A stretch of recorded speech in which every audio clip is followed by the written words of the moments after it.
Hello, everybody, and we are less than 40 days out from the general election. I think it is. Let me check. I got my phone app right here. 37 days, 12 hours, 48 minutes, and 12 seconds from November 3rd. And let me tell you, a lot has changed since the last time I made the prediction, which was about 10 days ago. So who knows how much will change in the next 10 days because it's only going to get crazier. If you think things are going to get better, or less crazy, you have not been paying attention the last 48 years because it's only going to get crazier. So who knows what it's going to be when we're 30 days out. But for safe Democrat states, let's start with them. Hawaii, California, Washington. I now move Washington to safe just because it could be likely, but I'm just going to put it in safe right now. The margin is really close to decide those two. DC, Maryland. I'm going to put Delaware and Massachusetts in safe. New York. So 130 for Biden. Now safe Trump states.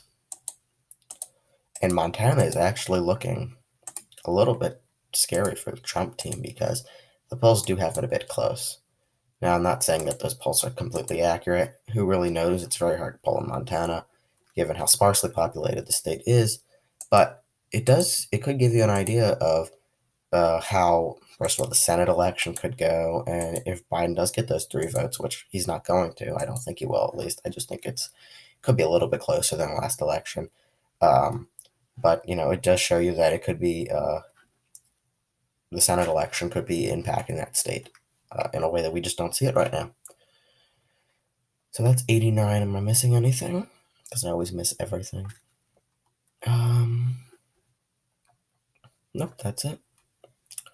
Now, likely Democrat states are going to be Illinois, Rhode Island, and I'll go with New Jersey. It could be leaned for New Jersey, but I'll keep it in the likely column for now. Now, likely states for Republicans or Donald Trump are Alaska, Montana, Missouri, Indiana, South Carolina,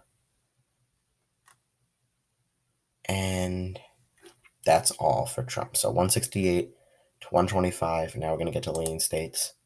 And I'm going to go on enough. Oh, wait, I'm sorry. I forgot one likely. Democrat, 1st Congressional District. Lean Democrat.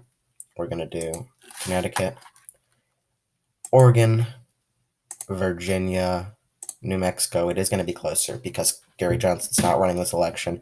Doesn't mean Joe Biden's going to lose the state, but Gary Johnson, remember, he won 10% of the vote in New Mexico, and he did win larger percentages in Arizona and Colorado. He was the former governor, so I do think he did take some votes away from Trump, given that libertarians are closer to the Republican side than the Democrat side. We might get back to the lean column, but I'm going to do some lean Republican states now.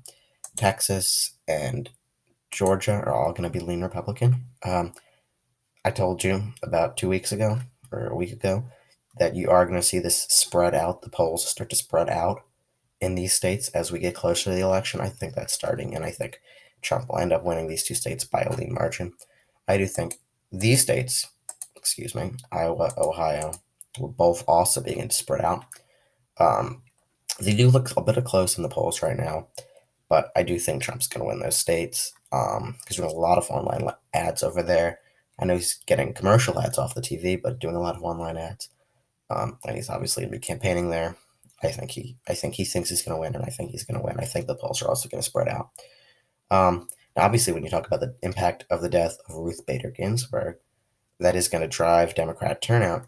Now, it also could drive Republican turnout, and that may seem a bit weird to say, but Republicans also be enthused to fill that Supreme Court seat, and if the Democrats, do indeed try and block it, that could increase the Republican turnout, and that would be bad for the Democrats. And I do think that there is an enthusiasm block between the Democrats and Republicans. I'm also going to include 2nd Congressional District, partially because Trump is obviously, people are going to go out and vote for Trump. I just don't see that happening with Biden.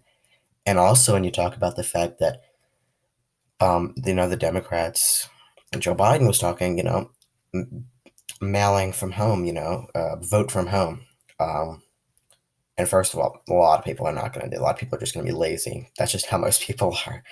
And Trump's like, go out and vote. And the Trump supporters are going to go out and vote. And then Biden supporters are going to stay home because Biden's like, hey, this is serious. Don't go out and vote.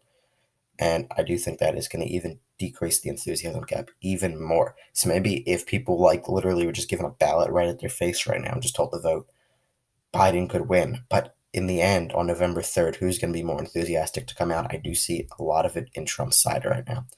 Anyway, if we go to the lean Democrat states, we have Maine, Maine at large, and Colorado also being lean. That bringing him up to 212. If you look at the map now, it is starting to actually look a little bit like a 2016, but there'll be some other things added. Um, so, I'll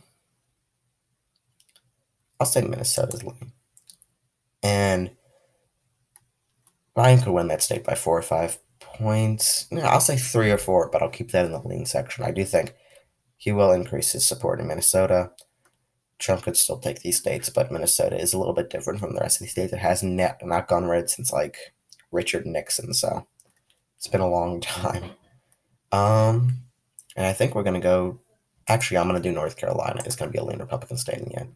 I think Trump could win that by 3 or 4 points, similar to Minnesota. When it's all said and done, obviously being a higher proportion of Republicans and Democrats, higher support and higher turnout. And I think we're now going to these states. And Nebraska, 2nd Congressional District, will also be a lean Trump state. For tilt for Florida, I see it going Republican. Trump increasing his Cuban support by a lot. I mean, if you look at the polls in Florida and compare them from 2016 to 2020, he now has a majority of Hispanic support in Florida, which is unheard of in a Republican candidate.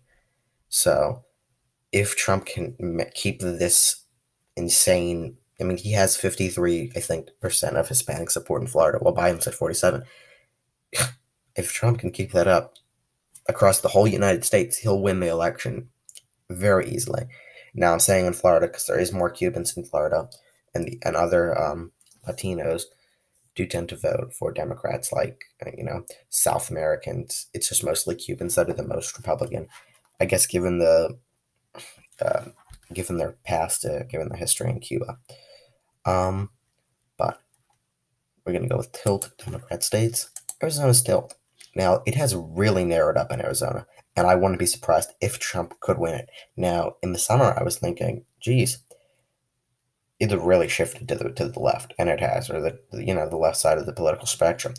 But it's gone really fast in like 8 years. It went from being a solid Republican, likely Republican state under Mitt Romney to now being almost a tilt Democrat state.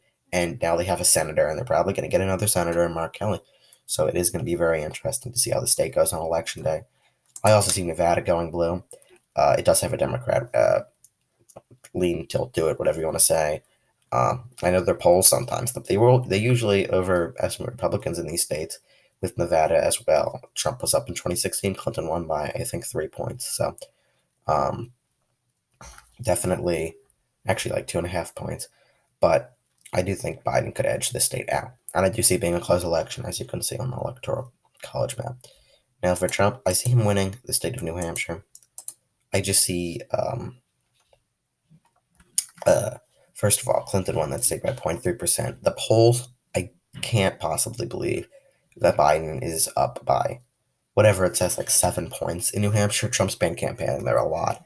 If you look at his rally schedule, he does seem to have an interest in New Hampshire, and I think he could pull it off. Kind of Nevada going blue and New Hampshire going red. And now with the final states. So what I'm going to do is it's going to be close. So who is going to get it? Let's see. I see Trump winning Wisconsin. He has been campaigning. He's been campaigning the whole Rust Belt. He's getting the turnout up. I know he's withdrawing money from those states, obviously, because he does not have as much money as Joe Biden. Joe Biden has been raising money in insane amounts the past few days. So, it's going to be interesting to see how that goes. But he's going to be campaigning there. I think he's going to make a last move in those states. But I do think that there's going to be more Democrat support, especially due to Ruth Bader Ginsburg's death in these states, to drive up turnout. Biden could win Michigan. So really, it all comes down to Pennsylvania. And I think Trump's going to win Pennsylvania. Now people say this is Biden's home state. Yes, but his really home state is Delaware. But I do think Trump has a very, very solid support and strong base, especially with um, manufacturing and rural Pennsylvania. It just depends how much turnout he's going to get compared to Joe Biden. Because Hillary Clinton did not get a lot of turnout, and I think Joe Biden really could get less than Hillary Clinton, especially now that coronavirus is happening and he's having a mail by vote thing going on, voting by mail thing going on.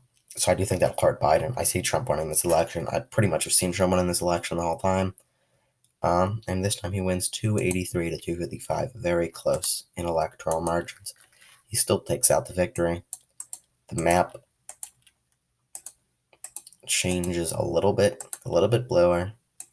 Trump still manages to win the election, though. Well, I'm going to be very interested to see what happens in the next 10 days because, if I, went on vacation for 10 days and just did not look at the news, first of all, there's going to be the debate. Trump's going to nominate the Supreme Court pick. And that's literally happening in a few hours today. So if I started now, who knows what's going to happen at the debate? Who knows? A ton of stuff could happen in 10 days. So I'll be back with you in 10 days talking about this election. And I'll be starting making Senate predictions probably in a few weeks as well. But it now stands as 283, 255 for Trump. Thank you for watching. I really appreciate it. If you like this video, please like it and subscribe. And